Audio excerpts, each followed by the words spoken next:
రంగారెడ్డి జిల్లా షాద్ Nagar MLA camp కార్యాలయంలో MLA Veerlapalli Shankar సమావేశం నిర్వహించారు. ప్రజాపాలన ప్రభుత్వంలో మహిళల అభ్యున్నతికి పెద్దపీట వేస్తున్నామని తెలిపారు. నియోజకవర్గంలో 40 ఏళ్లుగా పనిచేస్తున్న మహిళా సంఘాలకు శాశ్వత భవనాలు లేవని ఎమ్మెల్యే అన్నారు. ఈ మేరకు 10 కోట్ల వ్యయంతో 70 మహిళా భవనాలను నిర్మిస్తున్నామని తెలిపారు.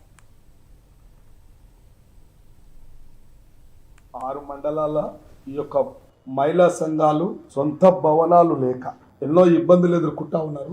సంఘం యొక్క విధి విధానాలు కానీ ఆ యొక్క కార్యక్రమాలు చర్చించుకోవడానికి ఒక సమావేశం హాలు లేక తీవ్ర ఇబ్బందులు ఎదుర్కొంటా ఉన్నారు.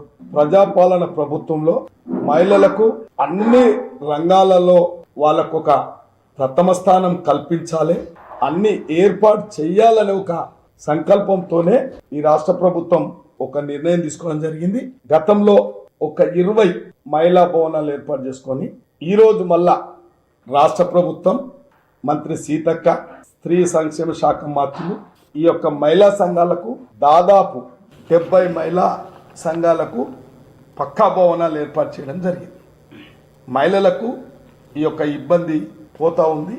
నేను మహిళా సోదరుల వల్ల అడుగుతా ఉన్నా, నూతనంగా ఎన్నుకోబడ్డ సర్పంచుల మూలంగా మనవి చేస్తున్నా, ఈ పార్టీ లేదా ఆ పార్టీ తక్షణమే ఈ యొక్క భవనాలకు భూమి పూజ చేసి ఒక మార్చి ఏప్రిల్ లోపలనే ఈ భవనాలు పూర్తి చేయడానికి ప్రభుత్వం పూర్తి చర్యలు తీసుకుంటా ఉంది.